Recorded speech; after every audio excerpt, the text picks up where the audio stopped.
absoluta y desvergonzada desconfianza, ¿sí? Que tú y yo somos exactamente igualitos. Muy bien, entonces, gente, vamos a empezar a darle, ¿está bien? Vamos a empezar a darle, mis queridos amigos. Bien, como te estaba comentando, ¿de acuerdo? Lo que se tiene que trabajar es el tema de ilustración, filosofía de la ilustración. Esto también tú lo puedes conocer como qué cosa, como filosofía de la modernidad tardía, como filosofía de la modernidad tardía. Y bueno, ¿dónde es que se va a desarrollar? Bueno, se desarrolla en Europa, por supuesto, y específicamente se va a desarrollar durante el siglo XVIII, ¿verdad? Y bueno, gente, este siglo XVIII, ¿cómo es conocido? Es conocido como el siglo de las luces. Esta palabra no es accidental, gente. Estamos hablando de la ilustración, lo que también se puede decir como iluminismo en alemán, Aufklärung, esclarecimiento, en inglés, enlightenment, y bueno, en latín, illuminatis, ¿no? Así que los Illuminatis no son esta secta secreta del ojo que todo lo ve, que los reptilianos, no. Al hablarte de los Illuminati me estoy refiriendo sencillamente a los ilustrados, ¿de acuerdo? Así que mis estimados estudiantes, primeramente, ¿qué tendría que conocer de la ilustración? Pues bueno, primeramente, número uno, una serie de datos preliminares, ¿ya? Número uno, una serie de datos preliminares. Y bueno, gente, la metáfora fundacional de la ilustración, ¿no? La idea base de la ilustración es exactamente esa. La luz de la luz de la razón, ¿contra qué cosa? Contra las tinieblas, contra la oscuridad del antiguo régimen. La luz de la razón. Antes vivíamos en tinieblas, antes vivíamos en oscuridad, y ahora con la luz de la razón, pues le damos la contra al antiguo régimen. Antes, todo el poder se concentraba en la iglesia y en el Estado. El pueblo no tenía ninguna participación política, ¿de acuerdo? Vivía sumido en una situación de pobreza e ignorancia. Había una persecución contra las artes, la ciencia y el conocimiento. Sin embargo, ahora, mis estimados estudiantes, la razón va a iluminarlo todo, ¿verdad? Es como que la razón se endiosa, la razón asume el papel que tradicionalmente había asumido Dios durante la Edad Media. Y bueno, mis estimados estudiantes, por esa razón, para los ilustrados, la razón va a ser el principal valor.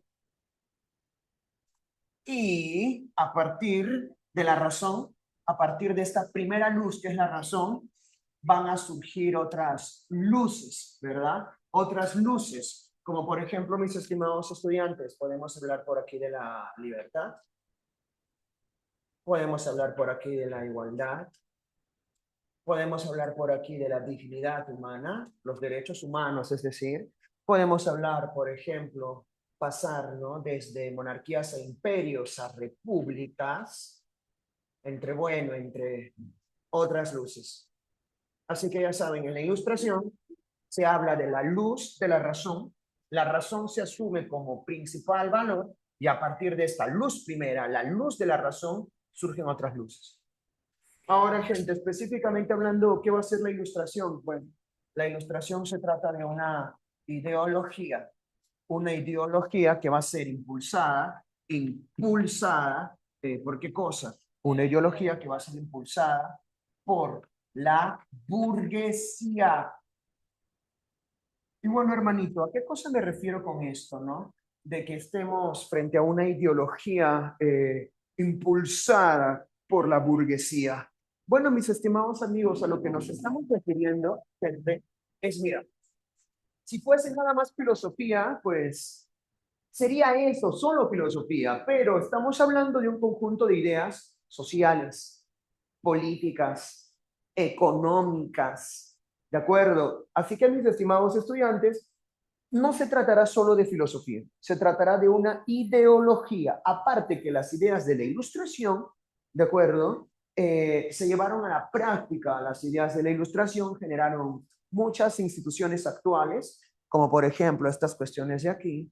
Aparte que la ilustración inspiró muchas revoluciones, como por ejemplo la Revolución Francesa, la gran revolución gloriosa. Aquí, ¿no? En la América española, lo que hoy llamamos Perú, pues, ¿no? La independencia también fue inspirada por la ilustración. Así que, mis estimados amigos, por eso es que la ilustración es una ideología. Es un conjunto de ideas que inspira la acción y el pensamiento de grandes masas sociales. Y bueno, gente, esta ideología va a ser impulsada ¿por quién? Por la burguesía. Y ahora, cuando estamos hablando de la burguesía, Bebito, ¿a qué cosa me refiero? Bueno, tienes por aquí a la sociedad antigua, acá tienes al pueblo, tienes al clero y acá tienes, ¿qué cosa? A la nobleza. Es como que la nobleza, reyes, príncipes, princesas, duques, archiduques, varones, ellos tienen el poder. Y el clero, la iglesia, ellos también tienen el poder. Bueno, ¿qué pasa con el pueblo? Pi. No figura. Sumido en la pobreza, la ignorancia y el hambre. Entonces, en el seno mismo del pueblo, va a haber un grupo de banqueros, comerciantes, que a través de qué cosa, que a través del comercio, la acumulación de dinero, préstamos, van a empezar a ascender en la sociedad, van a empezar a ganar importancia, representatividad. Ya pues, esos señores van a ser los burgueses. Los burgueses que salen del pueblo quieren ganar poder frente al clero y frente a la nobleza. Por esa razón, mis estimados estudiantes, es que los burgueses, la ilustración, su filosofía, es una filosofía crítica ¿con qué? Con el autoritarismo, el absolutismo del Estado y el oscurantismo propio de la iglesia, propio del clero. Ah, ahora, por aquí, mis estimados estudiantes, otra cuestión por aquí importante, ¿no? ¿Cuál es el contexto, no? ¿Cuál es el contexto en el que se van a desarrollar estas ideas? Bueno, bebé, el contexto en el que se van a desarrollar estas ideas va a ser más o menos el siguiente, ¿está bien? El contexto en el que se van a desarrollar estas ideas va a ser más o menos el siguiente. Obviamente estamos en el siglo de las luces, eso es algo bastante obvio, bebé. Bueno, mira, si yo me refiero a artes, si yo me refiero, por ejemplo, a las artes, pues ¿a qué cosa me estaría refiriendo? Pues bien, si yo me refiero a las artes, aquí vamos a estar en pleno neoclasicismo. ¿Qué era el neoclasicismo? Era una forma de arte basada en los clásicos, por supuesto, una forma de arte basada en los clásicos, mis estimados estudiantes, que tiene como propósito, ¿qué cosa? Educar a través de la razón. El arte con moraleja y propósito moralizador, ¿verdad?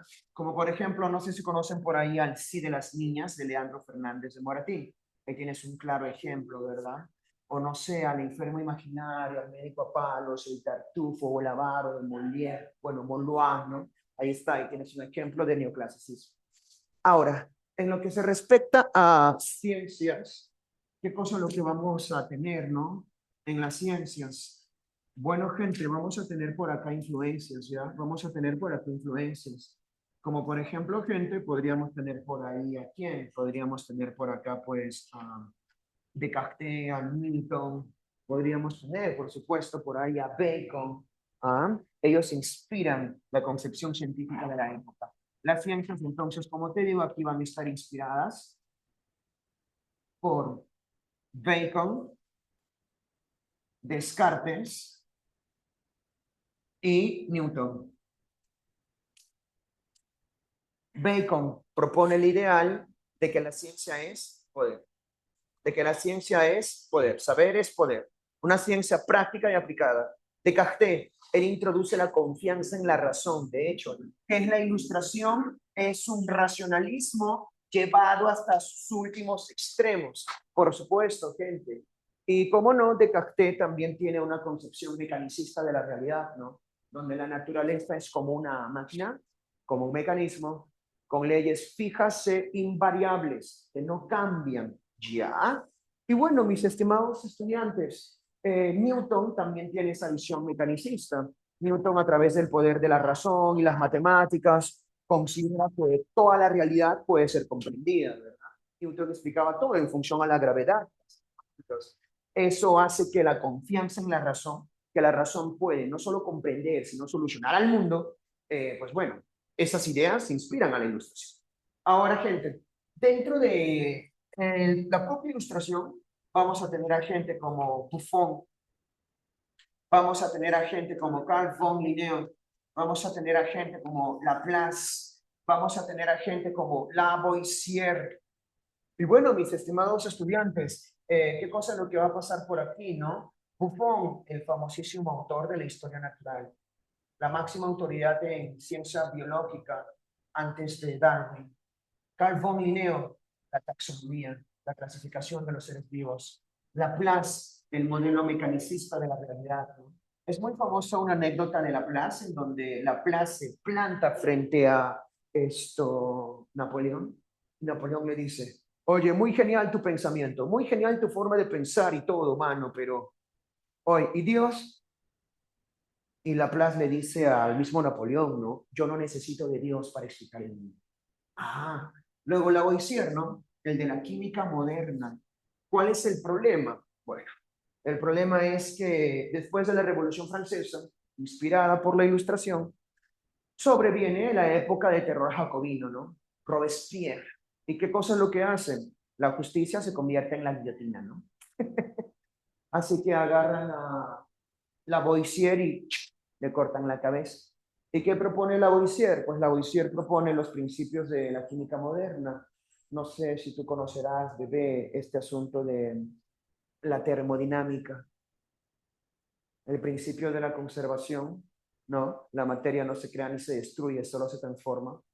Y el principio de la entropía, el que en todo sistema cerrado siempre habrá una pérdida gradual, ¿no? De calor, de energía.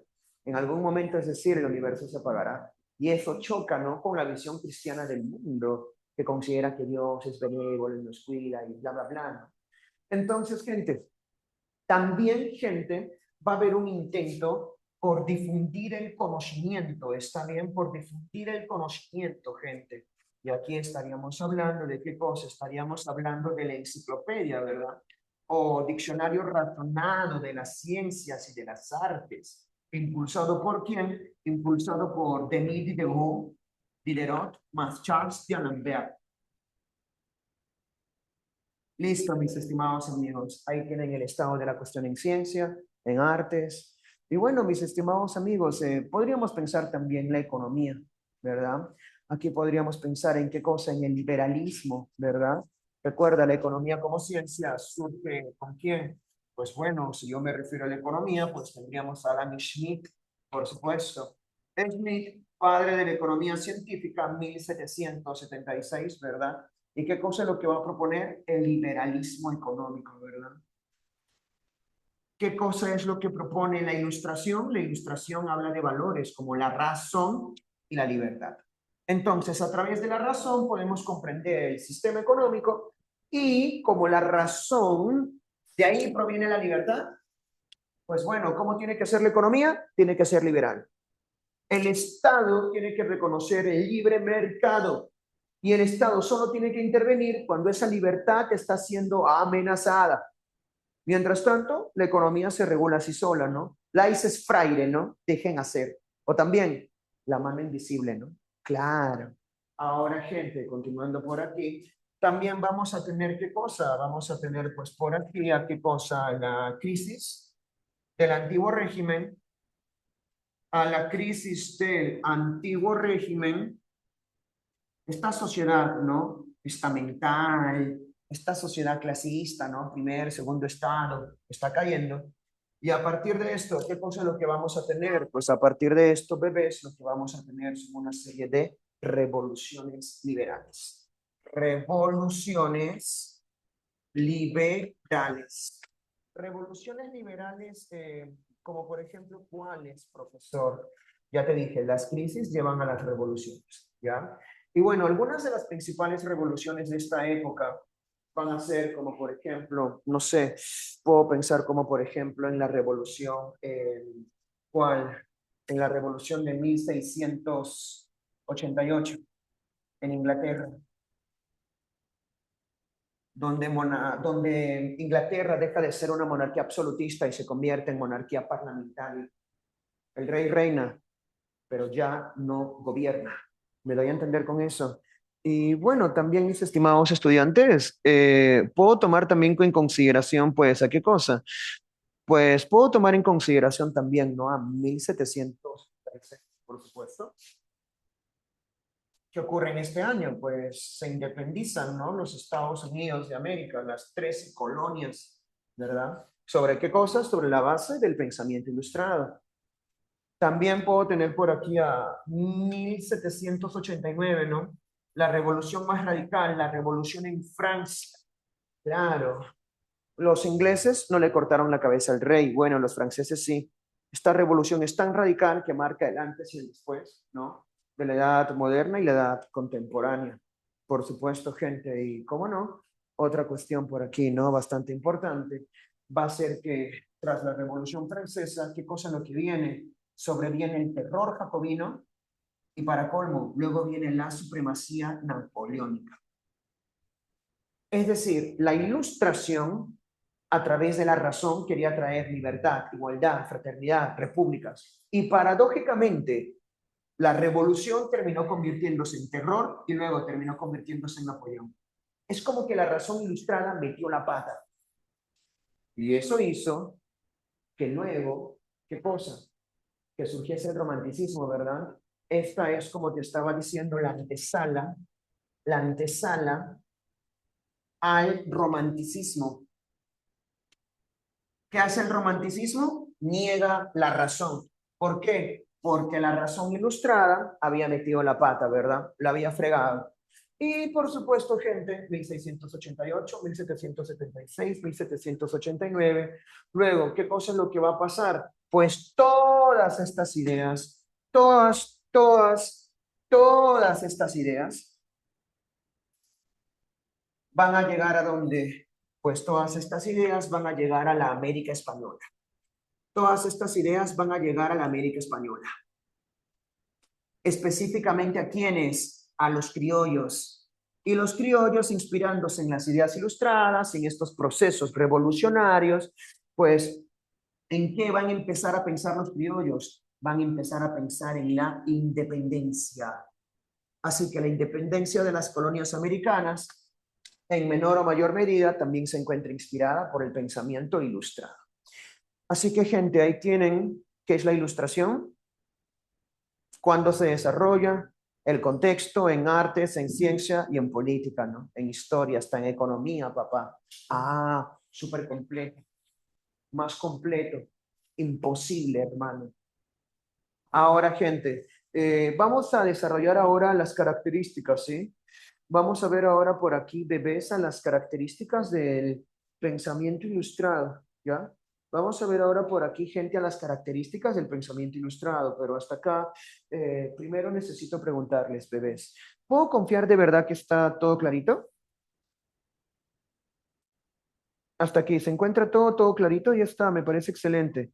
Muy bien, ahora, gente, no te preocupes, voy a pasarte luego ya la pizarrita, aparte que también está en el canal de WhatsApp. Muy bien, salud, gente, un ratito, déjeme tomar cafecito. Ah, quema. No me gusta mucho el café caliente. Mmm, qué rico, oye, qué rico. Mm.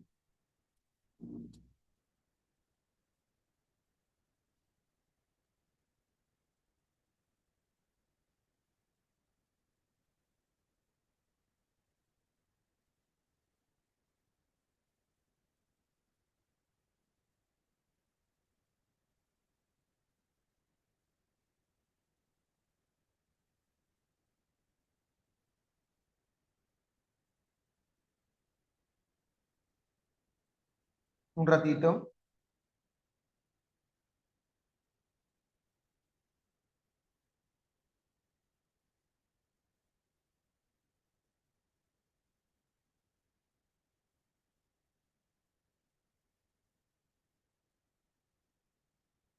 un momentito. Muy caliente.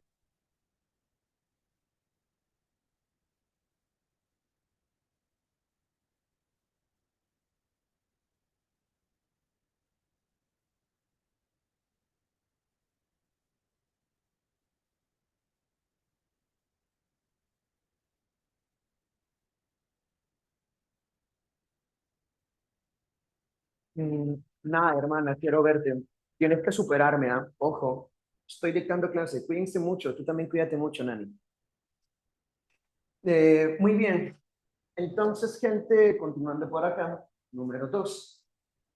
Vamos a ver ahora por aquí, número 2, a las características, ¿de acuerdo? Del pensamiento ilustrado. Y esto lo voy a retroceder un poquito. Y se logra ver, sí, bebé, se logra ver. Y ahora esto, claro, lo tengo que mover hacia acá. Qué gil que soy. Ya está. Muy bien, muy bien. Ahora, gente, por aquí en la número 2, ¿de acuerdo? Acá voy a poner las características, ¿eh? Voy a ponerte por aquí, bebé, a las características del pensamiento ilustrado. Y bueno, hermanito, hermanita, dentro de las características del pensamiento ilustrado, pues bueno, gente, ¿qué características vamos a tener? Pues vamos a tener por aquí la siguiente, ¿sí? Mira, primeramente, todo lo podemos resumir en una expresión. Hay una crítica al antiguo régimen. Sin embargo, para ser mucho más precisos, ¿de acuerdo? Las características del pensamiento ilustrado van a ser las siguientes. Uno, un progresismo. ¿Qué significa esto de progresismo, bebé? Pues bueno, lo que significa es que ellos confían en el progreso. Ellos tienen una confianza en el progreso, en el avance. Y este progreso, este avance, va a ser gracias a qué cosa? Gracias a la razón y gracias a las ciencias. La razón y las ciencias van a hacer progresar y avanzar al ser humano. Otra característica, por supuesto, el emancipismo. ¿Y qué significa esto de emancipismo? Emancipación significa que todo está hecho por y para la libertad. Todo está hecho por y para la libertad, mis estimados estudiantes. El derecho reconoce la libertad. El Estado reconoce las libertades. La filosofía y la educación sirven para liberar. Otra característica, por supuesto, una apuesta o una defensa por la tolerancia. Una tolerancia en todas sus formas, tolerancia política, tolerancia religiosa. También otra característica por aquí fundamental, ¿cuál va a ser? Pues va a ser, mis estimados chicos, el mecanicismo. ¿Y a qué me refiero con esto del mecanicismo? Pues bueno, nos estoy refiriendo, gente, a que la naturaleza tiene leyes fijas e invariables. Naturaleza mecánica. Naturaleza mecánica. La naturaleza es como una máquina. ¿Con qué cosa? Con leyes fijas e invariables. ¿Y esto qué cosa es lo que descarta? Esto descarta la influencia divina, ¿no? Esto descarta a Dios del mapa. Y miren, aquí tenemos pues la influencia de Buffon, de Carl von Linneo, de Laplace y de Lavoisier, ¿no? Es ahí donde tú puedes notar la influencia, ¿no? El trabajo que hacen estos señores. Y por supuesto, gente, también vamos a tener a una forma, ¿no? De religiosidad moderna que van a tener estos señores, ¿ya?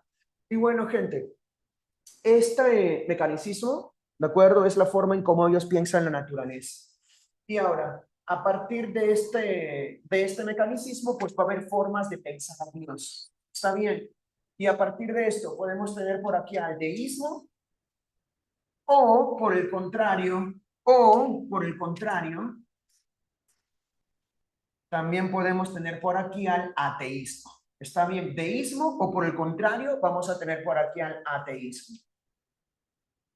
El ateísmo, pues, es un invento de la ilustración. ¿De acuerdo? El ateísmo es un invento de la ilustración. Y bueno, mis estimados estudiantes, ¿a qué me refiero con esto de deísmo? Me refiero a que Dios interviene, ¿está bien? No, Dios crea el mundo, pero no interviene en él. Dios creador, Dios crea el mundo, crea la naturaleza con sus leyes fijas e invariables, pero no interviene en él. Pero no intervienen en él. Dios crea el mundo, pero no interviene en él. ¿Ya? Y sencillamente, si me refiero al ateísmo, pues Dios no existe. Sencillamente. Inexistencia de Dios. Dios no existe. solo hay materia en pleno movimiento. Ya. Así que mis estimados chicos, ahí está. Los ilustrados parten de una visión mecanicista de la naturaleza, pero van a creer en el mecanicismo y algunos van a creer en Dios y otros no van a creer en Dios. Ya está. Solo que los que creen en Dios, pero no creen que Él intervenga en el mundo. Ahora, continuándole por aquí, mis estimados amigos, otra característica también, otra característica va a ser el anti-autoritarismo, ¿ya? El anti-autoritarismo. Y bueno, gente, si es que yo me refiero a esto del antiautoritarismo, ¿a qué cosa me estoy refiriendo? Bueno, gente, me estoy refiriendo a lo siguiente, ¿ya? No es que estos señores estén en contra de la autoridad.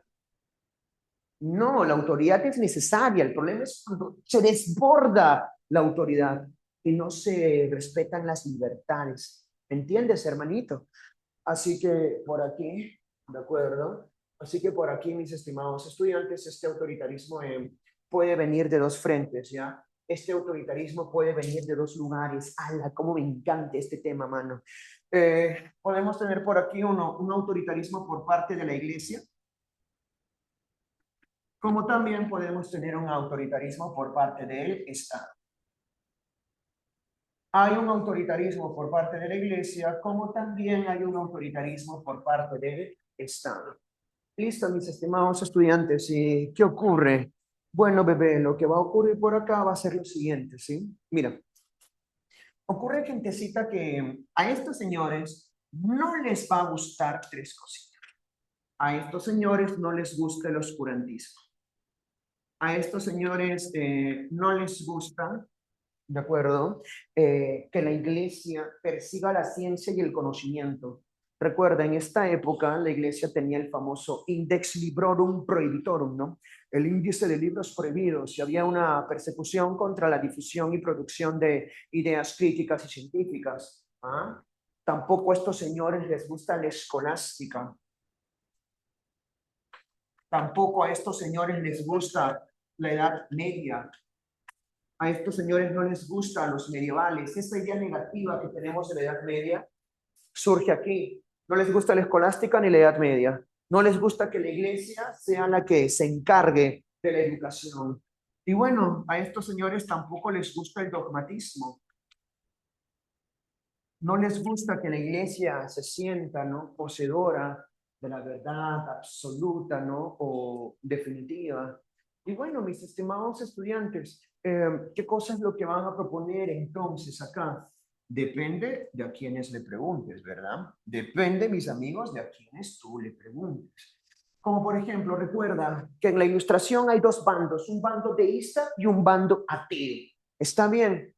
Así que, mis estimados estudiantes, si tú le preguntas al bando deísta, ¿está bien? Si tú le preguntas a los deístas, o sea, bebé, si es que tú le preguntas por aquí a quienes, si es que tú le preguntas por aquí, pues mis estimados estudiantes, ¿a quién? Si tú le preguntas a Jean-Pierre Rousseau, si tú le preguntas a Voltaire, si tú le preguntas a Montesquieu, pues bueno, estos señores proponen la tolerancia y esta tolerancia, este respeto a la libertad, involucra respetar también la libertad religiosa. ¿De acuerdo? Entonces, mis estimados estudiantes, ellos van a proponer una tolerancia religiosa,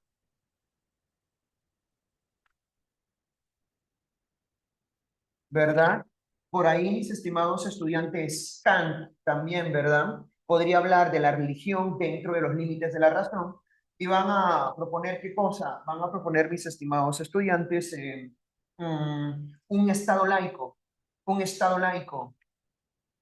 Bebé, ¿y qué es eso de estado laico? Pues el estado laico, mis estimados estudiantes, es la separación entre iglesia y Estado. La separación entre iglesia y Estado. Yo voy a ser tolerante con la iglesia, pero coño, que la iglesia también sea tolerante conmigo. La iglesia no tiene que meterse en asuntos políticos. Bien, y por aquí voy a tener al bando de los ateos.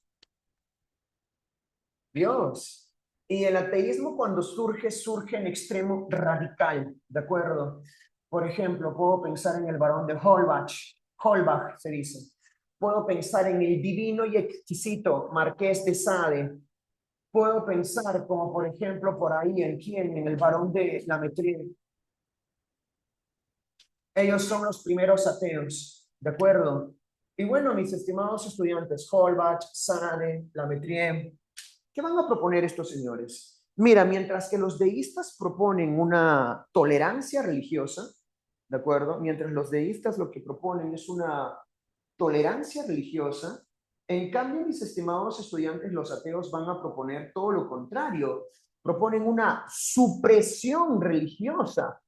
Y bueno, hermano, ¿a qué cosa me refiero con esto de la supresión religiosa? Me refiero a que la única iglesia que ilumina es la iglesia que arde en llamas.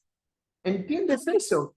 ¿Entiendes? Y bueno, mis estimados estudiantes, continuando por aquí, continuando por aquí, mis estimados chiquitos, viendo por acá, ¿no? Ateos, Holbach, Sade y la Metrie.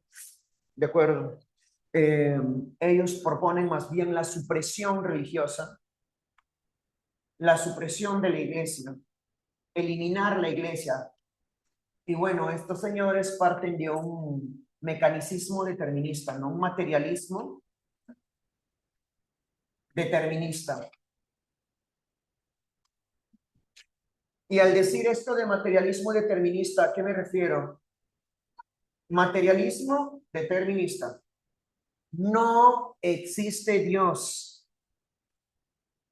No existe el alma. Determinista, todo está fijo, determinado por la naturaleza, por la materia. No hay libertad. Y si no existe Dios, ni el alma, ni la libertad, pues la vida no tiene más sentido que buscar placer, afirmarme y morir. No hay moral. Claro, no sé si alguno de ustedes vaya a psicología, pero un caso no muy extraño es el caso de Marqués de Sade. De él deriva la palabra sadismo, ¿verdad? Y hermano, ¿qué cosa es el sadismo? El sadismo es la obtención de placer sexual a través de infligirle, ¿no? Tormento físico y psicológico a otra persona, ¿ya? No sé, imagínate que yo estoy aquí encadenado, calato, y luego aparece mi enamorada, una morena, ¿de acuerdo? ¿Cómo se llama esto? Con su látigo, con su traje de cuero, y luego, ¡pa! ¡pa! Empieza a molestarme, y yo, ¡ah, sí, qué rico! Bueno, eso sería sadismo. ¿Ya? O imagínate, ¿no? Que estoy ahí con mi enamorada, ¿no? Y entonces mi enamorada me dice, arañame, golpéame, latiguéame, dame un palmotazo. Y entonces, mientras más fuerte le doy, ella más se excita. Bueno, gente, eso sería sadismo. Si yo me excito golpeando, y masoquismo si ella se excita al momento que la golpee. ¿De acuerdo? Y bueno, gente, esto surge con el Marqués de Sade, que fue un agitador político, un intelectual, un filósofo y un sublime novelista, ¿no? Como Justine, Juliet. Y bueno, en las obras del Marqués de Sade, la gente come montón, participa en orgías colectivas y mientras están en plenas orgías, despotrican contra Dios, atacan a Dios. Me doy a entender, como por ejemplo en Juliet, una chiquita, Juliet, de no más de 20 años, ¿no? Se sube encima del Papa, ¿de acuerdo? El Papa están ahí manteniendo relaciones íntimas y entonces el Papa, el máximo líder de la iglesia, le dice a la chica, mientras se mueve, ¿no? Claro, oh amor, dime que no existe Dios. Y entonces la chica, mientras está ahí arriba, ¿no? Le dice, oh, Dios no existe, Dios no existe. Y entonces el Papa, oh, sí, Dios no existe. Claro, me doy a entender con esa idea. Claro, entonces, como les digo, cuando el ateísmo surge radical, ¿de acuerdo? Y bueno, Sade permaneció 3/5 partes de su vida en prisión, ¿de acuerdo? Fue odiado por la revolución, fue odiado por el terror jacobino, fue odiado por Napoleón, fue odiado por todos y escribía sus obras clandestinamente, le quitaron papel y tinta y empezó a escribir con vino en sábanas en prisión. Le quitaron el vino y las sábanas y empezó a escribir, ¿no? Con los fragmentos de vidrio de la botella, empezó a escribir con sangre, es decir, y por último escribió con sus propios excrementos, ¿no? Y cuando lo encontraron todo con heridas y rodeado de sus excrementos. Ah, gente, es un caso importantísimo, ¿no? Para la psicología. Muy bien, gente. Entonces, ahí está, sade, y ahí deriva la palabra sadismo, ¿de acuerdo? Entonces, hay una ilustración atea y radical, que no cree en la moral, ni en la libertad, ni en Dios, ni en la iglesia. Y hay una ilustración deísta, ¿de acuerdo? Que cree más bien en Dios, pero que Dios no interviene en el mundo, ¿no? Eso se le llama deísmo. Ellos sí son tolerantes con la iglesia, mientras que los ateos más bien proponen la supresión o eliminación de la iglesia. Muy buena síntesis. Ahora, gente, hasta aquí necesito preguntarles, ¿está todo claro?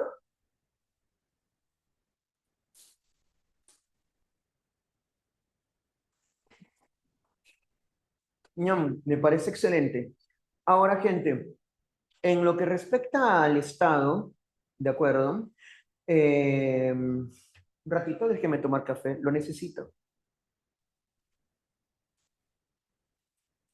Ah, qué rico.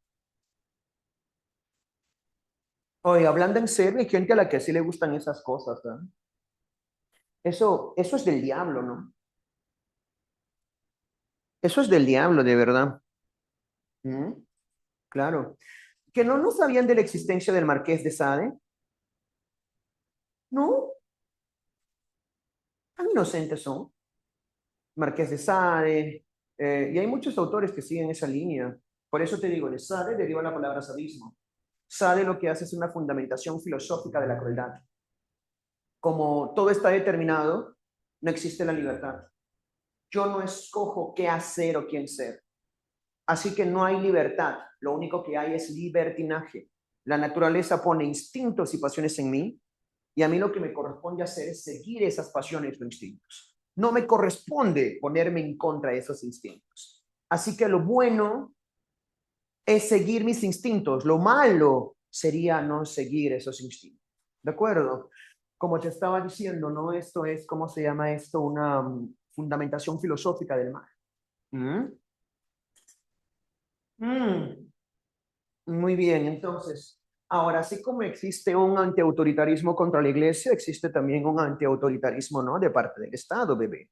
Y bueno, si yo me refiero al antiautoritarismo por parte del Estado, ¿a qué me refiero? Me refiero a que a estos señores no les gusta el absolutismo. A estos señores no les gusta el absolutismo.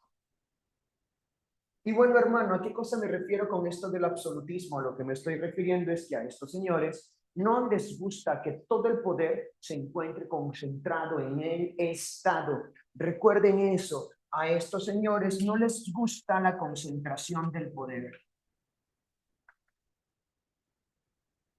Ya saben.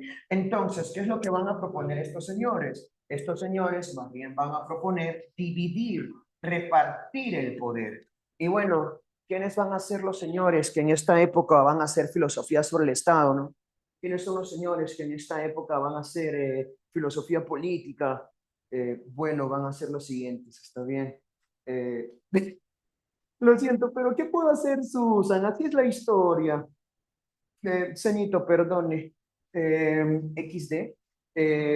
Y bueno, gente, a ver, sus, hacia acá y es hacia aquí, muy bien. Ya, de acuerdo. Eh, ¿No lo sabían? Bueno, gente, ahora ya lo saben, ¿ah? Ahora, gente, ya lo saben. Atrapada, ayuda. Bueno, gente, aquí vamos a hablar de quién. Vamos a hablar de Jean-Jacques Rousseau. Jean-Jacques Rousseau. Vamos a hablar por aquí a profundidad de Jean-Jacques Rousseau. Y bueno, bebé, no sé si habrás escuchado por ahí, ¿no? Del contrato social, del discurso sobre el origen de la desigualdad entre los hombres, el contrato social, Emilio, o de la educación, entre, bueno, entre otras obras, pues, ¿no? Bien. ¿Y qué va a proponer Jean-Jacques Rousseau? Bueno, bebé, Jean-Jacques Rousseau, ¿de acuerdo? Va a proponer lo siguiente, ¿sí? No sé si tú habrás escuchado esta famosa idea del buen salvaje. No sé si habrás escuchado tú sobre la teoría del buen salvaje. ¿Has escuchado alguna vez tú eso, la teoría del buen salvaje?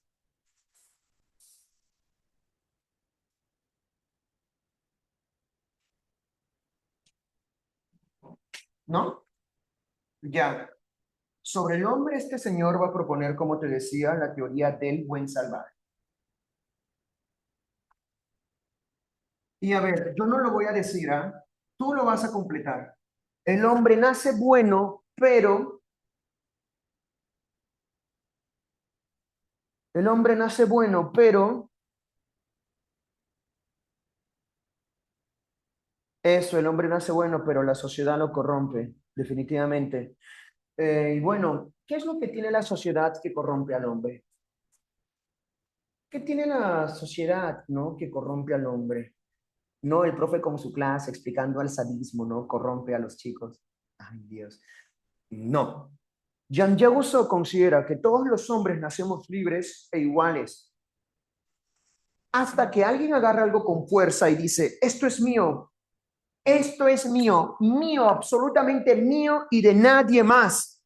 Nadie me lo va a quitar. Todos los hombres nacemos libres e iguales, con una inclinación natural hacia el bien, hasta que surge la propiedad privada. La propiedad privada, según Jean-Jacques Rousseau, pervierte o corrompe al hombre.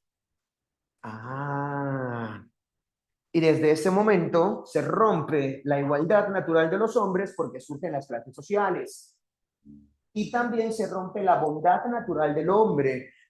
¿Por qué razón? Porque ¿cómo se llama esto? Eh, ¿Cómo se llama esto? El hombre se convierte en egoísta, en competitivo. Por esa razón dice Jean-Jacques Rousseau, ¿no? El hombre es libre, pero está encadenado en todas partes. El hombre es libre, pero está encadenado en todas partes. Ah, entonces, mis estimados estudiantes, el hombre es un buen salvaje. Como te decía, el hombre, ajá, todos nacemos libres e iguales, buenos por naturaleza, buenos por nacimiento, por naturaleza. Sin embargo, la propiedad privada lo corrompe. Ese es el famoso discurso sobre el origen de la desigualdad de los hombres, ¿verdad? Por esa razón, a partir de ahora, se rompe la bondad natural y se rompe la igualdad natural. Por eso dice Jean-Jacques Rousseau, ¿no? El hombre es libre, pero en todas partes está encadenado. Ahí está, todo por culpa de qué? De la propiedad privada. Entonces, tiene que haber una institución que haga que ese egoísmo del hombre en cierta forma sea superado, volver en cierta forma a la utopía. Esa institución será el Estado. ¿Y cómo, por qué surge el Estado? Pues el Estado tendrá como origen a un contrato social, es decir, a un acuerdo libre y voluntario entre los miembros de la sociedad que aceptan someterse a una autoridad central. ¿Y cómo va a ser el Estado, según la opinión de Jean-Jacques Rousseau? Pues va a ser un Estado republicano. Va a ser un Estado republicano, república. Y bueno, bebé, ¿qué es lo que significa una república? República viene de res, más publica. Esto significa que para Jean-Jacques Rousseau, la política y el poder son asuntos públicos, son asuntos públicos, asuntos de interés público. Así que el poder ya no se concentra solo en una clase social, en el clero o en la nobleza. No, ahora el poder se excede, se levanta, se democratiza para todos. Muy bien, gente. Así que aquí Jean-Jacques Rousseau lo que propone es un gobierno de la voluntad popular. Un gobierno de la voluntad popular. La voluntad general de los pueblos, ¿no? Como diría Jean-Jacques Rousseau. No gobierna la voluntad de un solo soberano. La que gobierna es la voluntad del pueblo. ¿Y cómo se expresa la voluntad del pueblo? A partir de la participación directa y a partir de leyes. Participación y leyes. Ya está, mis estimados amigos. Ya está. Aquello sería lo que pensaría Jean-Jacques Rousseau. Y por supuesto, también vamos a tener por aquí a quienes, pues vamos a tener por aquí al varón de Montesquieu con su espíritu de las leyes y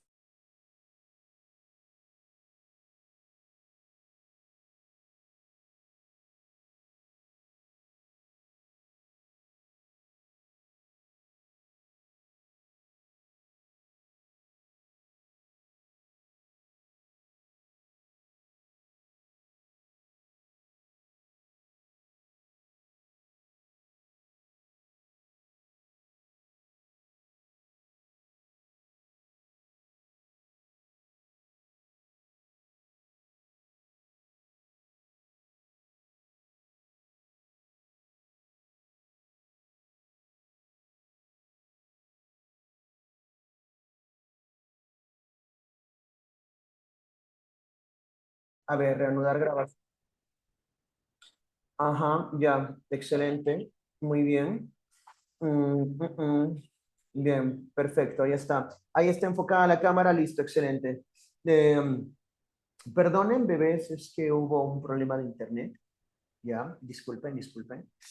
Y ahora, les estaba explicando a Voltaire y a Montesquieu, ¿de acuerdo? Y les estaba diciendo, mis queridos amigos, que estos señores van a tener una fuente, una inspiración. Y esta fuente va a ser ¿quién? John Locke, el proto ilustrado inglés, ¿ya? John Locke no es exactamente un ilustrado, pertenece al empirismo, pero sus ideas resuenan mucho en la ilustración. John Locke ya propone una división de poderes y John Locke ya propone una tolerancia de tipo religioso. Muy bien, así que mis estimados estudiantes, necesito consultarles hasta este momento. ¿Está todo clarito, hermanitos?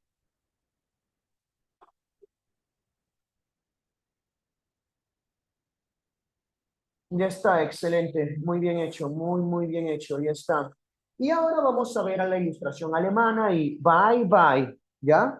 Eh, a ver, le voy a tomar foto primeramente a mi pizarrita porque quedó bien, ¿ya? Características, ¿de acuerdo? Y de paso, ajá, y algunos alcances de la ilustración en Francia. Y algunos alcances de la ilustración en Francia. Así que aquí hemos matado dos pájaros de un mismo tiro, ¿sí? Muy bien, bebé, muy bien. Ajá. Acá quiero corregir algo. Aquí pues, ajá, nacemos buenos por naturaleza, nacemos libres iguales, pero la propiedad privada nos corrompe. Por esa razón, el hombre es libre, pero en todas partes el hombre está en cadena. Ajá. Por esa razón, el hombre es libre, pero en todas partes el hombre se encuentra en cadena. Ya está, me parece excelente. Muy bien. Le voy a tomar foto a mi esquema. Oye, el esquema está bueno, ¿ah? El esquema bebé está bueno.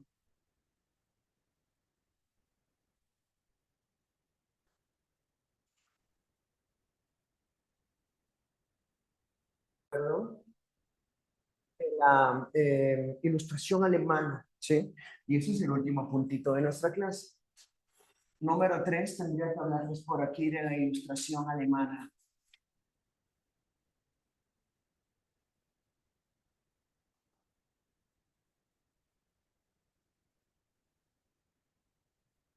Y bien, hermanito, si yo me refiero a la ilustración alemana, me estoy refiriendo, por supuesto, al grande de grandes. ¿Quién?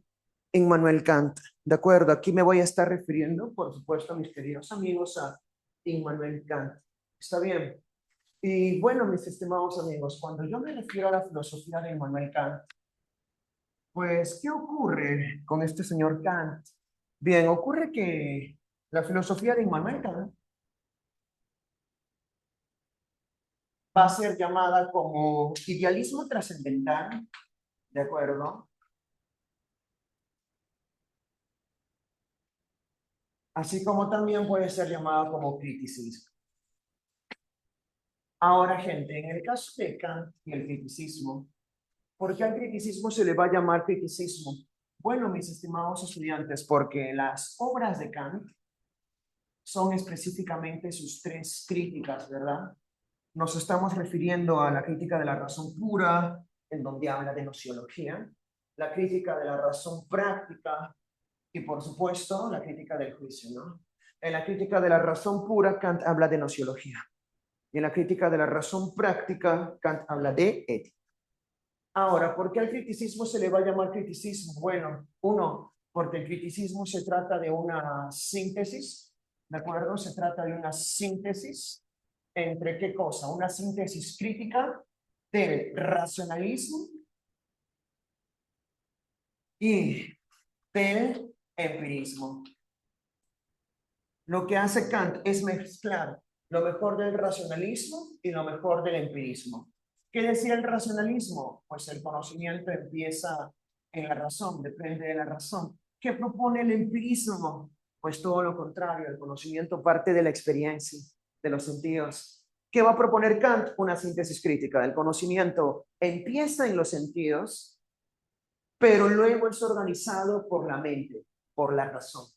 En un principio, Kant perteneció a una tradición dogmática racionalista, o sea, Kant, como ilustrado que es, tiene una fe en la razón. Y cree que la razón puede saberlo y comprenderlo todo, hasta que Kant se topa con la lectura, Kant se topa con la obra de alguien que le cambia su pensamiento. Nos estamos refiriendo a Hume. ¿Y qué cosa pasa con Kant después de leer a Hume? Dice Kant lo siguiente, ¿sabes qué cosa? Hume a mí me despertó de mi sueño dogmático. Cuando leí a Hume, Hume me despertó de mi sueño dogmático. ¿Qué significa esto? Que Hume le demostró que la razón no lo puede saber o comprenderlo todo. ¿De acuerdo, mis estimados estudiantes? El terrible problema con Hume es que Hume es escéptico. ¿De acuerdo? Hume cree que lo único de lo que puedo estar seguro es solo de mis impresiones y de mis sentidos. Y si es así, se compromete la posibilidad de la ciencia.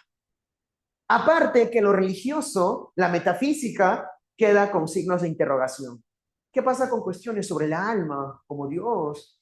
¿Qué pasa con la ciencia? Bueno, entonces es como que Kant dice, Hume tiene razón al decir que el conocimiento tiene límites, pero también a Hume se le pasó la mano, ¿no? Entonces, ¿qué puede y qué no puede conocer la razón? Ah, entonces, gente, al criticismo se le va a llamar también criticismo porque lo que propone Kant, ¿qué cosa es? Lo que propone Kant también se trata de un análisis crítico de la razón, tanto en sus alcances como en sus límites. Kant se pregunta por las condiciones de posibilidad de la razón. Condiciones de posibilidad, entiéndase. Kant se está preguntando por los alcances y por los límites de la razón, ¿no? ¿Qué puedo conocer y qué no puedo conocer, ¿no? Ahora, hay que también decir que la razón, ¿qué pasa por aquí con la razón? Ocurre que la razón, mis estimados amigos, la razón tiene dos usos. La razón tiene un uso teórico y un uso práctico. Así que Kant en el criticismo propone un análisis crítico de la razón, ver cómo trabaja la razón. La razón a sí misma se va a someter a prueba en un tribunal, donde vamos a analizar cuáles son las condiciones de posibilidad, cuál es la arquitectura con la que está diseñada la razón.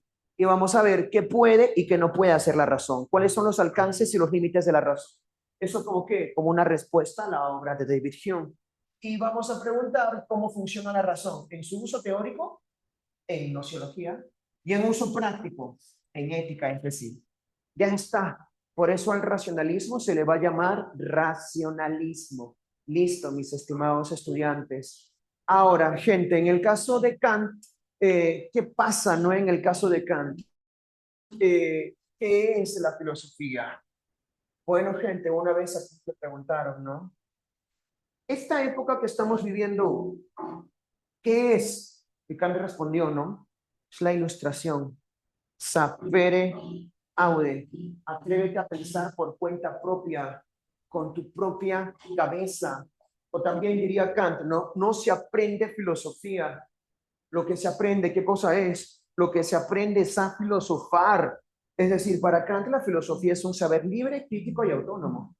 Para Kant, al igual que para toda la ilustración, la filosofía está al servicio de la liberación y empoderamiento del ser humano. Listo, gente. Ahora vamos a ver por acá las grandes preocupaciones de Kant. Vamos a ver, pues, por aquí, vamos a ver a la nociología de Kant, el uso teórico de la razón, la nociología de Kant, y luego vamos a ver por aquí a la ética de Kant. Vamos a ver la nociología y luego vamos a ver la ética de Kant. La nociología de Kant y luego la ética de Kant. Es decir, vamos a ver el uso teórico de la razón y vamos a ver también el uso práctico de la razón. A eso nos estamos refiriendo, bebé. Y bueno, mis estimados estudiantitos, ¿qué es lo que va a ocurrir? Pues va a ocurrir lo siguiente. Aquí Kant en el giro copernicano va a proponer algo importantísimo. Y esto algo importantísimo que va a proponer Kant, ¿de acuerdo? ¿Qué cosa es lo que va a hacer? Bueno, gente, Kant aquí va a proponer algo llamado el giro copernicano del conocimiento, ¿ya? El giro copernicano del conocimiento. Giro copernicano del conocimiento. Oh, por fin se callaron. Y bueno, gente, al hablar del giro copernicano del conocimiento, ¿a qué me refiero? Me estoy refiriendo, hermano, a que para Kant el conocimiento no es algo que viene desde afuera, es algo que es creado y construido desde dentro por un sujeto. Tú cuando lees un libro, el conocimiento no está en ese libro, el conocimiento está cuando tú lo lees, cuando tú lo organizas con tu cabeza. ¿Ah? Así que hacer resúmenes, posits y anotaciones, eso es crear conocimiento.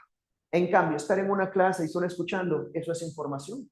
El conocimiento entonces es algo que nosotros organizamos en nuestra cabecita.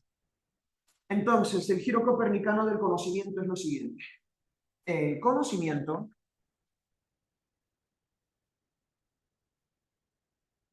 es una construcción condicionada por el modo de conocer del sujeto. Esto también del giro copernicano lo podemos entender de otra manera. No es el sujeto el que se acomoda al objeto. No, son los objetos los que se acomodan al modo de conocer del sujeto. Eso, mis estimados estudiantes, también lo podemos entender así. Ahora, para Kant, ¿cómo surge el conocimiento? Bueno, hermanito, para Kant el conocimiento surge de la siguiente manera, ¿ya? Mira, hermanito, el conocimiento empieza en la sensibilidad, el conocimiento... ¡Ay, me asustó, perdón! Perdón, perdón, no, es que hay mucha bulla y eso me desorbita. Sí. Sí, hay que dar clase en casa. Y claro, entonces el conocimiento empieza en la sensibilidad. ¿No quieren? No. El conocimiento empieza en la sensibilidad, ¿ya? El conocimiento empieza en la sensibilidad, ¿entiendas? El conocimiento empieza en los sentidos, ¿ya? Y luego eso que yo conozco de parte de mis sentidos pasa ¿hacia dónde? Pues pasa hacia mi entendimiento. Entendimiento.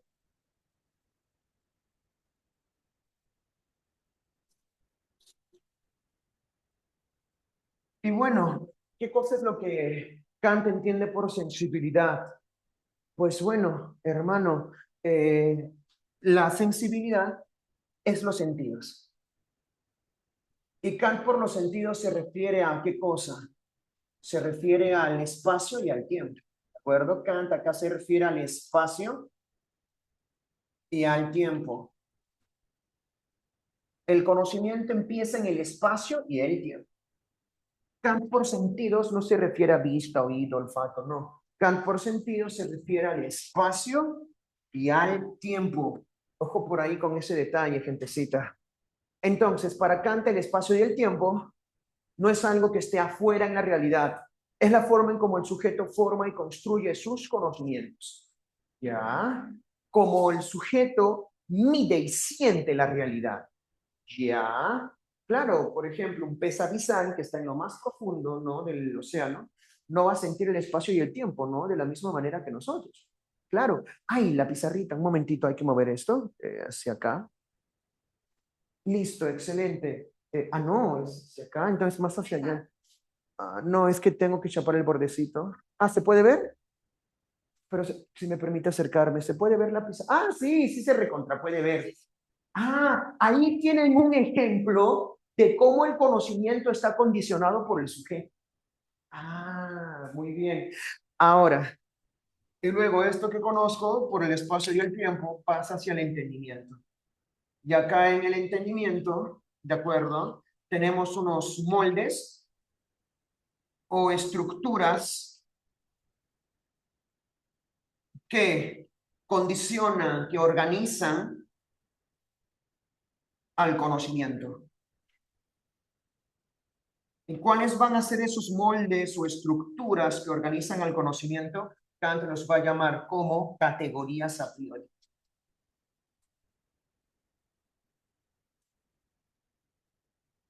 Y bueno, mis estimados estudiantes, ¿qué ocurre?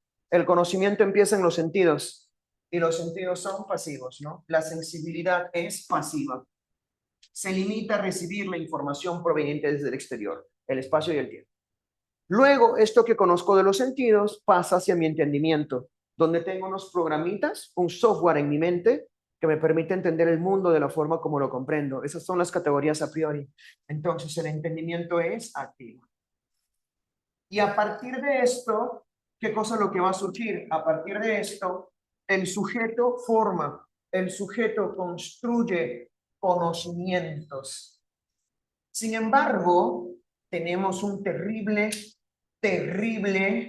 problema, mis estimados estudiantes. Tenemos un terrible problema. Si el conocimiento es algo creado y condicionado por el sujeto, solo podemos conocer la realidad tal como la concibe el sujeto, pero jamás podremos conocer la realidad en sí misma. Yo solo puedo conocer el mundo, yo solo puedo conocer la realidad tal como mis sentidos y mi razón, mi entendimiento, perdón, lo forman, pero jamás podré conocer la realidad en sí misma. Esto es imposible de conocer. Así que, mis estimados estudiantes, Así que mis estimados estudiantes, ¿de acuerdo? Esto que puedo conocer es el fenómeno. Esto es lo que sí puedo conocer. Profe, ¿y qué vaina es el fenómeno? El fenómeno es la apariencia de las cosas. Solo puedo conocer la apariencia de las cosas, la apariencia del mundo, tal como aparece ante mi sensibilidad y mi entendimiento. Pero jamás podré conocer la realidad en sí misma. Puedo conocer el fenómeno, pero no puedo conocer el nómeno.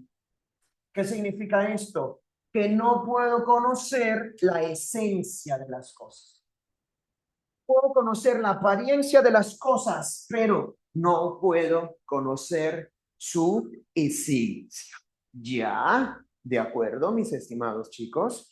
Y bueno, ¿qué cosa es lo que va a ocurrir por aquí, mis estimados estudiantes? Pues va a ocurrir lo siguiente, ¿ya? Ocurre, mis estimados estudiantes, que para Kant, la razón, ¿qué cosa es la razón? Para Kant, la razón es la facultad de juzgar. ¿Está bien? Tiene sensibilidad, entendimiento y luego recién viene la razón. ¿Y qué es la razón? Es la facultad de juzgar. ¿De acuerdo? Y la razón tiene un uso legítimo cuando está dentro de la experiencia posible. Es de ahí de donde va a surgir la ciencia. Es de ahí de donde va a surgir la ciencia, del uso legítimo de la razón. Uso legítimo de la razón. Uso legítimo de la razón. ¿Dentro de qué cosa? Dentro de la experiencia posible. Dentro de la experiencia posible. ¿Qué es la ciencia? La ciencia es una imagen, una representación de la realidad. Y la ciencia es posible. ¿Por qué? Porque la ciencia se desarrolla dentro de los límites de la experiencia posible. O sea, la ciencia se desarrolla a partir de mis sentidos y mi razón. Eso es ciencia. Oye, sin embargo, ¿qué cosa es lo que ocurre cuando quiero ir más allá de la experiencia posible? ¿Qué cosa es lo que ocurre cuando quiero ir más allá del espacio, el tiempo y más allá de lo que mi razón puede comprender? Pues es ahí cuando tenemos al uso ilegítimo de la razón. ¿De acuerdo? Es ahí donde vamos a tener al uso ilegítimo de la razón. Vamos a tener a la metafísica.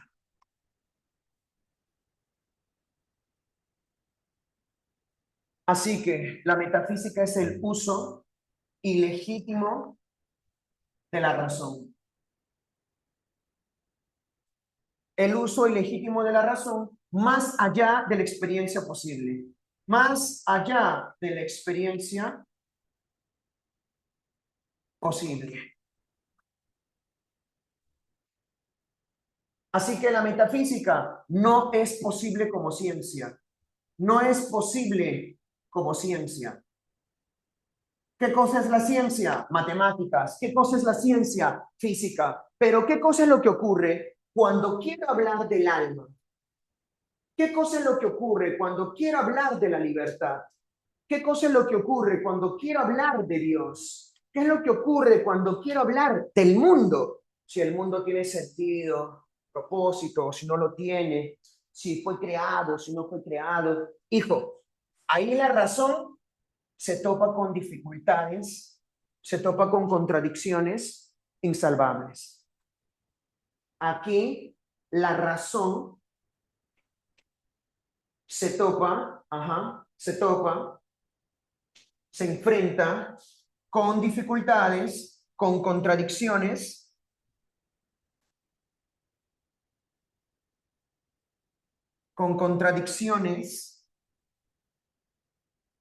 insolubles. ¿Con contradicciones de qué tipo? Con contradicciones irresolubles. Hay tantos argumentos para decir que el alma existe como para decir que no existe. Tantos buenos argumentos para decir que somos libres como para que no. Tantos argumentos para decir que Dios existe como que no. Tantos argumentos para decir que el mundo es infinito como que no. La ciencia es lo que está dentro de la experiencia posible. dentro del espacio y el tiempo, dentro de la razón. Pero si quiero ir más allá de la experiencia posible, no puedo. Ese es el límite del conocimiento. Puedo pensar, especular sobre estos conceptos, pero no puedo saberlos. Así que vamos a poner por acá, puedo pensarlos, pero no conocerlos. La razón se topa con contradicciones irresolubles. Por esa razón, la metafísica no es posible como ciencia. No podemos conocer nada de estos conceptos. Así que Kant se pregunta cuáles son los alcances y los límites de la razón. ¿Qué es lo que puedo conocer? Puedo conocer la imagen, puedo conocer la representación del mundo tal como aparece ante mis sentidos y mi razón. Eso es lo que puedo conocer. Pero jamás podré conocer la realidad en sí misma. ¿Y qué es la ciencia? La ciencia es lo que surge a partir del espacio, el tiempo y mi razón. Pero si quiero ir más allá de la experiencia posible, me topo con estos objetos de los cuales no es posible ningún conocimiento. Por lo que la metafísica no es posible como ciencia, no es algo que pueda conocer. Allá, listo. Ahí tienen la teoría del conocimiento que propone Kant. Ahora, gente, ya te hablé del uso teórico de la razón. Ahora te voy a hablar del uso práctico de la razón. Es decir, te voy a hablar de la ética que va a proponer Kant. Ahora, mis estimados estudiantes, hasta aquí, chicos, necesito preguntarles, ¿tendrán alguna duda o consulta o está todo bien? ¿Alguna duda o consulta o está todo bien, gente? Bien, excelente, gente, excelente. Ahora, no sé si conocen a Dostoyevsky. ¿Conocen a Dostoyevsky, gente? ¿O por qué le ponen menjaja? Gente, Dostoyevsky decía, si Dios no existe, entonces está todo permitido. Kant piensa algo similar. La razón teórica por sí sola no puede demostrar que el alma, la libertad o Dios existe. Oye, pero si no hay alma, si no somos libres, si Dios no existe, ¿qué sentido tendría la vida? Así que la razón teórica no puede demostrar que esos conceptos sean reales, pero la razón práctica tiene que suponer, es decir, tiene que postular la existencia del alma, de la libertad y de Dios. De lo contrario, la vida no tendría sentido. Como diría Voltaire, ¿no? Si Dios no existe, entonces tendríamos que inventarlo. ¿Entienden, gente? Así que la razón teórica, la razón pura, no puede comprobar que estos conceptos son reales, pero la razón práctica tiene que asumirlos. Recuerda, Kant se está preguntando cuáles son las condiciones de posibilidad de la razón. ¿Cuál es la condición de posibilidad de la razón teórica? La sensibilidad y el entendimiento. Y ahora, ¿cuál es la condición de posibilidad de la ética? ¿Cómo es posible la ética? Asumiendo que somos libres, asumiendo que el alma existe y asumiendo que Dios existe, a pesar que no haya pruebas a favor. Es una religiosidad práctica la que propone Kant. Bien vivo Kant, ¿no? No se puede demostrar que Dios existe, pero vamos a vivir como si Dios existiera. Por eso Kant decía, tuve que suprimir conocimientos para dejar en mi corazón un lugar para la fe. Es brutal. Y bueno, mis estimados estudiantes, ¿está bien? ¿Qué va a pasar con la ética? Pues bien, mis estimados estudiantes, la ética de Kant va a ser ¿qué cosa? Va a ser una ética deontológica. Va a ser una ética deontológica. Y bueno, mis estimados estudiantes, ¿y qué pasa con la ética deontológica de Kant? Pues bueno, la ética deontológica de Kant, ¿de acuerdo? Vamos a poner por acá, sí, parte de los postulados de la razón práctica. Parte de los postulados de la razón práctica. Profe, ¿y cuáles son los postulados de la razón práctica? Los postulados de la razón práctica son estos. El alma, la libertad, Dios, eso. Tenemos que asumir que existen, porque de lo contrario, ¿de acuerdo? La vida no tendría sentido. Como te decía, la razón teórica desconfía de esto, pero la razón práctica tiene que asumir las realidades. ¿Ah? Y bueno, mis estimados estudiantes, vamos a poner por acá, ¿de acuerdo? ¿Cómo va a ser la ética de Kant? Va a ser una ética deontológica. Deontológica viene del griego deontos. ¿Qué significa deontos? Deber. La ética de Kant, entonces, es una ética que se encuentra basada en el deber. Es una ética que se encuentra basada en la obligación. Claro. Ahora, gente, ¿cómo va a ser la ética de Kant? Y al mismo tiempo, este deber, esta obligación, ¿cómo va a ser? Bueno, gente, este deber o esta obligación va a ser, uno, este deber, esta obligación y al mismo tiempo la ética de Kant va a ser una ética autónoma, ¿ya? Vamos a ponerlo de otra manera para no confundirlos.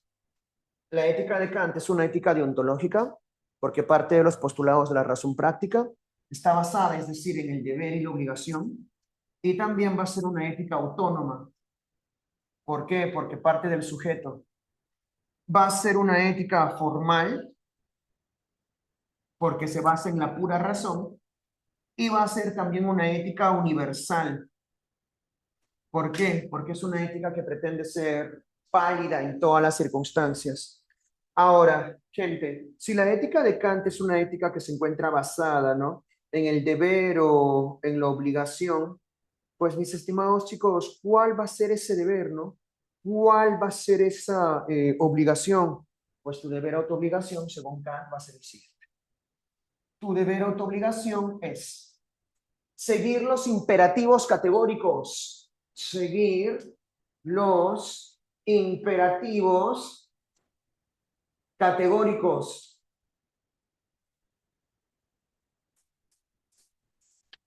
Ahora, ¿qué son los imperativos categóricos? Si tú estás en el curso de lenguaje, un verbo en modo imperativo, ¿no? Es un verbo que expresa orden, mandato, ¿no? Entonces, los imperativos categóricos, ¿qué cosa van a hacer? Los imperativos categóricos van a ser normas o exigencias universales que surgen en dónde, que surgen en la propia razón, surgen en la razón del sujeto, surgen en la razón libre y autónoma del sujeto. Y lo importante es que la razón misma, la razón exige su cumplimiento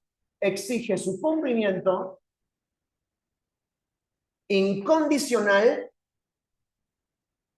y desinteresado.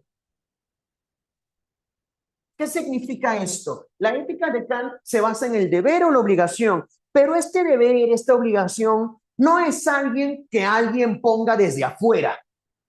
Eres tú, con tu propia razón, el que te da sus propias reglas, el que se da sus propios principios.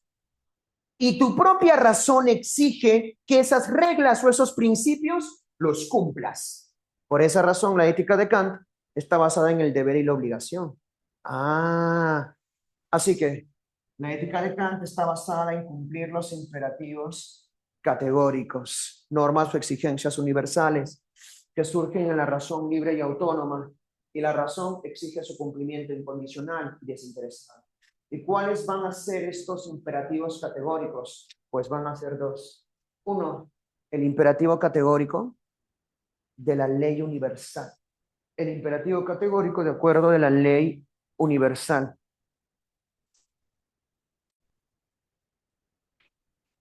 Profe, ¿cómo es eso el imperativo categórico de la ley universal? Ley universalizable sin contradicción, para ser específico, ¿ya? ¿Alguna vez has escuchado esa frase que dice, oye, trata a otros como tú quisieras ser tratado? ¿Alguna vez has escuchado eso? Bien, gente. Kant te dice, obra de acuerdo con unas normas, ¿no? Con unos valores que tú pretendas que sean universales. Obra de acuerdo con unas normas y valores, con unas máximas, es decir, que tú pretendas que sean universalizables sin contradicción. Por ejemplo, yo quisiera que sea universal, que mi mamá, mi enamorada y en especial mis alumnas, sin importar a qué hora salgan a la calle o cómo estén vestidas, se las trate bien y con respeto, ¿no? Que nunca se vulnere contra su integridad física o psicológica. Me gustaría que eso sea ley universal. ¿Qué te diría Kant? Actúa conforme a eso. ¿Quieres que se respete a las mujeres universalmente? Empieza por tu propia cuenta. Obra de acuerdo a una máxima universalizable sin contradicción. Yo quisiera que sea universal, que se trate a las mujeres. ¿Qué voy a hacer yo? Voy a empezar por mi propia cuenta tratando bien a las mujeres. O también me encantaría que respetemos a los perritos callejeros, ¿no? ¿Qué te diría Kant? Oye, ¿quieres que sea universalizable, ¿no? ¿Quieres que sea universal, sin contradicción? Que tratemos bien a los perritos callejeros, empieza por tu cuenta. Obra, de tal manera que pretendas que tu máxima se convierta en ley universal. Ya está. Ahora, también está el imperativo categórico de la dignidad humana. ¿Y qué es el imperativo categórico de la dignidad humana? Es el siguiente. La idea según la cual el hombre, ¿qué es el hombre? El hombre es un fin en sí mismo. El hombre no es un medio, no es una herramienta, no es una cosa. Trata al hombre, tanto en tu propia persona como a los demás, siempre como un fin en sí mismo, nunca como un medio. Por ejemplo, imagínate que viene el área de marketing y publicidad de Aula 20 y me dice, profe Rico, ¿qué cosa? Le vamos a dar un cuarto de pollo, ¿de acuerdo? Le vamos a dar un cuartito de pollo, ¿de acuerdo? Ajá. ¿Y cómo se llama, mis estimados estudiantes? Ese cuarto de pollo se lo va a dar usted a un pobre mendigo que está en la calle. Y lo vamos a grabar desde un tercer piso. Lo vamos a grabar desde un tercer piso. Usted se va a hacer el loco, ¿de acuerdo? Se va a hacer el huevón, como se dice, profe. Y lo vamos a grabar mientras usted le da ese cuarto de pollo al mendigo. ¿Para qué? Para hacer contenido publicitario para la academia. Dime, ¿a ese pobre mendigo lo estoy viendo como un fin en sí mismo o lo estoy viendo como un medio? Claro, lo estoy viendo como un medio. ¿Y a Kant le gustaría eso? No, pues claro, por eso dice Kant. Sí, trata al hombre como un fin en sí mismo. Nunca lo trates como un medio, como una cosa, como una herramienta. No sé, una chica termina con su chico y en menos de una semana la chica ya está saliendo con otro chico. No porque realmente quiera a ese otro chico, sino porque lo está utilizando como un medio, como una herramienta para sacarle celos a su primera pareja. ¿Qué está haciendo? Está instrumentalizándolo, ¿no? Tomándolo como un medio, como una cosa. Entonces trata al hombre como un fin en sí mismo, nunca como un medio. Por eso la ética de Kant es desinteresada, porque no busca premios o reconocimientos. Por eso también dice Kant que lo único que merece ser llamado bueno es ¿qué cosa? Es la buena voluntad. Lo único que merece ser llamado bueno es la buena voluntad. La acción libre, voluntaria y desinteresada. Ah, y también Kant aquí lo que te está diciendo es que el hombre, ¿qué pasa con el hombre? El hombre pues tiene un valor incondicional, un valor irrestricto e incondicional. No importa tu patria, tu nacionalidad, nada. No importa tu preferencia política, sexual o religiosa, nada. Eres un ser humano y por ese simple y sencillo hecho mereces respeto incondicional y desinteresado en todas las circunstancias. ¿Qué está haciendo Kant? Está fundamentando los derechos humanos. Kant está fundamentando los derechos humanos. Bien, gente. Muy bien. Muy bien. Ahora, gente, hasta este momento. Wow. Hasta este momento, gente. Necesito consultarles. ¿Puedo suponer que se encuentra todo lo suficientemente clarito? Wow, gente, salió bien. Salió bien. Ahora, le voy a pasar a tu tutora las pizarras de la clase de hoy, ¿de acuerdo?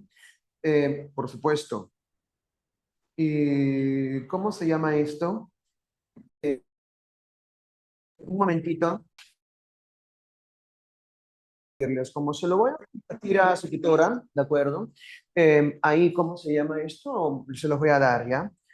Así que, gente, ¿me puedo ir con la seguridad de que en su mayoría todo se encuentra lo suficientemente clarito? Gente, si gente de verdad se encuentra todo lo suficientemente clarito.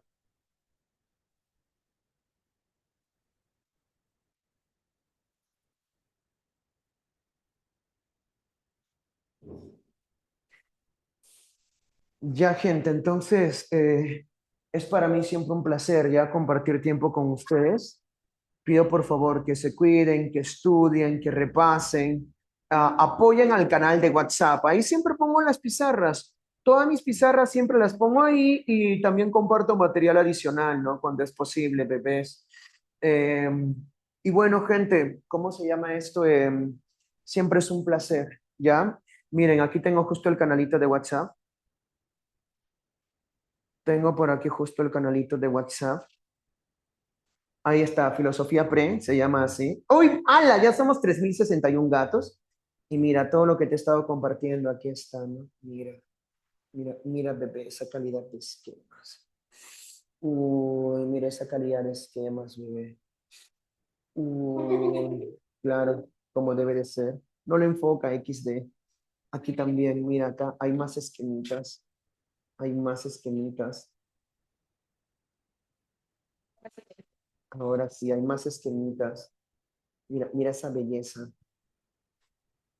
Sí, gente, todo eso está disponible en internet.